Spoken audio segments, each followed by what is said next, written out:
What's going on? It's Andy coming to you on a Monday, the day that most people dread, the day that most people try to avoid at all costs. But you know how Bon Jovi said that you give love a bad name? I want to give Mondays a good name because we got only 2.5 weeks left here in the NHL, and there are still many things that need to be determined.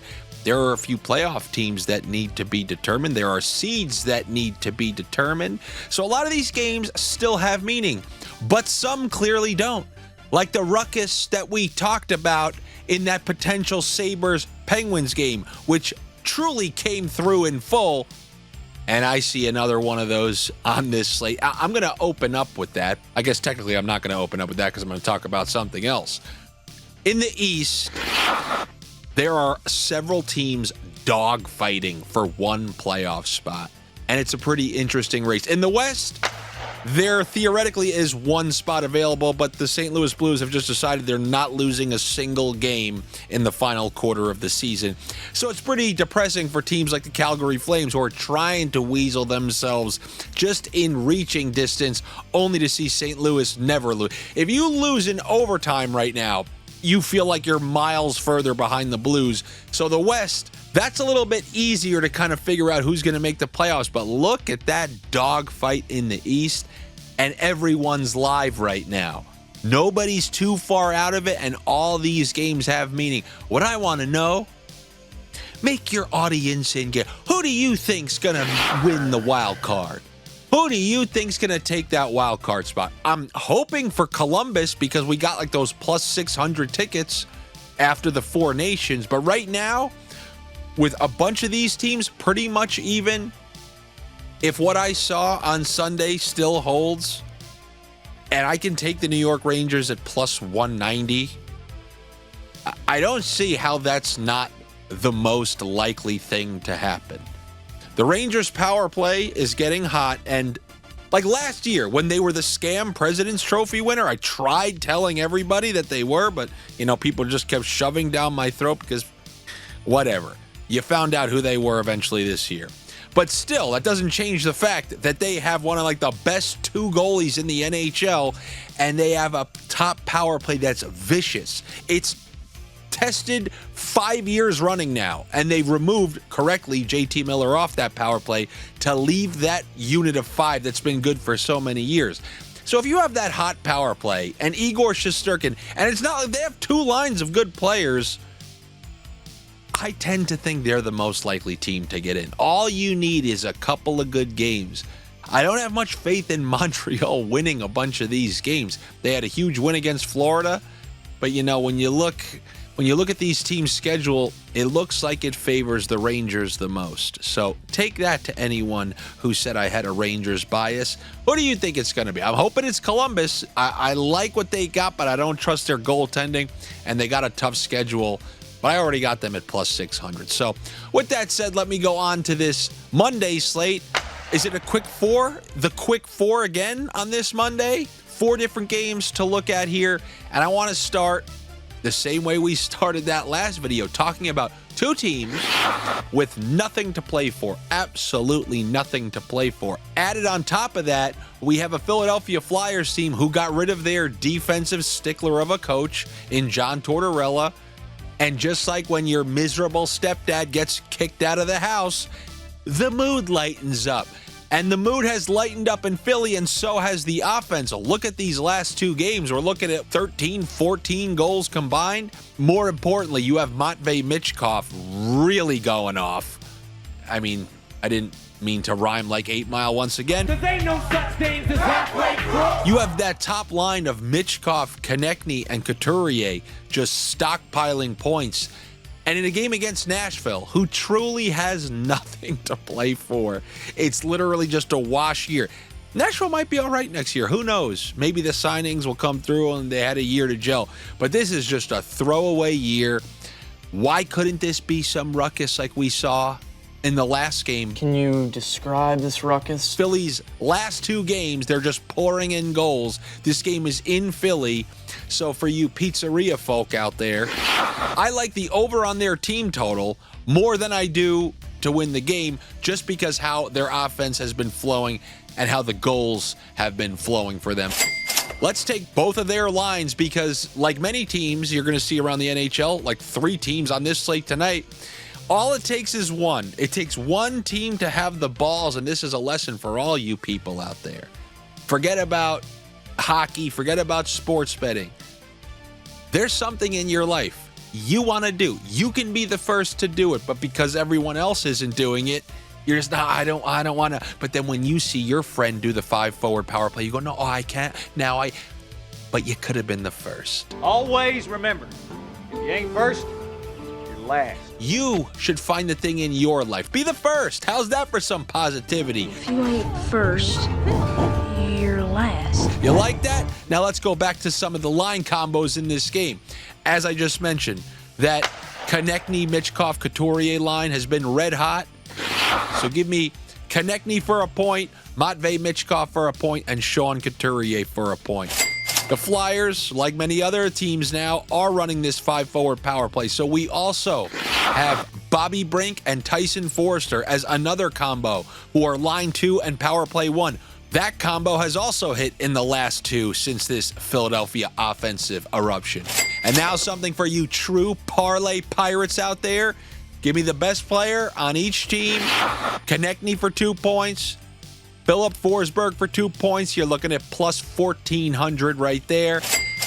I really think for you people who just want multiple zeros on everything, I know that's pretty much 99.75% of you, then that game is probably the one to target. Ruckus. And let's go to Seattle and check in on those cockroaches who just took a loss over the weekend to the Dallas Stars, who are just nipping at the heels of Winnipeg. Winnipeg can't slip up, and they're not slipping up because Dallas is continuing to rip off wins. They're getting in their groove defensively, but what's scary for the rest of the league is now they're also getting in a groove offensively. They waxed Seattle pretty thoroughly, and you guys know my home, 2 games in the same building. They waxed Seattle in Seattle on Saturday when the very next game is in the very same building, and it's the regular season, not the playoffs. I like a continuation of that very game. I like Dallas to just continue doing what they were doing. I'm hoping Ottinger plays yet again. He only let up 1 goal in that last game, and I think he'll be able to stifle whatever Seattle has left for the rest of the season. They're another team with nothing to play for. We'll see how much they have in them because the Stars have a lot to gain. The Stars can dodge a series with the Avalanche, have the top seed out in the West, maybe even the President's Trophy if they continue to rip off some wins and they can somehow catch the Winnipeg Jets. I think they're only 4 points behind, so I think we'll continue to see high-quality hockey out of the Dallas Stars. So I like the Stars to win there. And then we saw Chandler Stephenson return for the Seattle Kraken, and they dumped him on the 4th line. So just like I did last time, just like I showed you different ways, just like we had, the under on the line 8 point, which helped us get a money line, or we took the Marchand point to help us to get the Panthers money line at plus money. Here, if, you're a cheap individual, which I really think you are, every single last one of you chasing plus 2,000s, and you need this game at plus money, I would take the Dallas Stars and the under 0.5 point on a recently returned Chandler Stephenson who was used on the 4th line. And I also like the under 2.5 goals for the Kraken, coming in at a plus 100 against a team who just held them to 1 goal in that building. I think they're going to hold them under 2.5 again, but make sure Jake Ottinger is starting. Don't pin it on me if you didn't see who is starting. And by the way, that game on Saturday night, that was another game where both line 1 and line 2 fully hit. Oh, I didn't mention that about the Kings game, by the way. Daniel, Fogle, Moore, that line hit as well in full. Mason Marchment, Michael Granlund, Matt Duchene, all for a point in this game against the Seattle Kraken. And then obviously you have that top line, not going to be pulling as good a value with the Jason Robertson, Rupe Hintz, Mikko Rantanen. Those are both live for this game, and they've been coming through in this recent stretch where Dallas has been scoring a ton. So now let's go back to the East Coast. Let's go back to New Jersey, where they are in the second half of a home and home. They went into Minnesota and beat Minnesota and are now coming back to New Jersey. This New Jersey team, it's a tough team to kind of guess what you're going to get on a night-to-night basis. They went into Chicago and had a big win, But then we had the under on their team total, and they were shut out by the Winnipeg Jets. But you can't really blame anyone for that. They go into Minnesota, grab a win. Now they're coming home, playing Minnesota again. No clue what's going to happen in that game. Absolutely zero clue. But one thing that I do know is the way they altered their lines last game, and they had a top line of Hischier, Nason, Jesper Bratt. You give me the 2 best Devils forwards, and then you stick a third forward on that line. You saw it with Iafallo. You've seen it all season long. It's trickle-down Snakeonomics 101. You got the best 2 forwards. The other guy, he's playing with them. He's getting a great point pop price. Give me the Stefan Nason point against the Minnesota Wild. The only thing I don't love about this is that this game reeks of low scoring. It's the only way Minnesota can win right now. They need to hold other teams down. So could this be a 2-1 final? Maybe, but maybe Nason can still get a point in there. And I do think that whole top line is worth a sniff. The Bratt, Hischier, Stefan Nason, all for a point. I'll get you a plus 300. And I think that's a pretty good deal. That's a pretty good way to end your day. Not with a pirate parlay, because I already gave you that at the beginning of the video. Do you need me to remind you what it is? No, that's why you have the rewind feature. That's why you can go back. And you want to know what else you can do? You can make sure you do the things that help out these videos. Like this video right now, damn it. Comment on the video. Let me know what you think about life and something that you could have done, but you needed everybody else to have a 5-forward power play first. If you enjoy these videos, make sure you subscribe to the channel and then click the notifications, because they come out at all different times. Look at when this one was uploaded. Look when it's all over the place. So the only time you'll know when it comes out immediately is if you click the notifications. And obviously, the main attraction, I almost feel like anybody who watches these videos has to be there now, is over on the Patreon, where the line combos, one on Friday. How much? What, just a little bit, 1 or 2? No, just another 19 units on Friday. And then another 3 on Saturday and another 6 on Sunday. It's like a plus 150 month. It's just becoming a joke. It's becoming a march to plus 500 units in a single NHL season.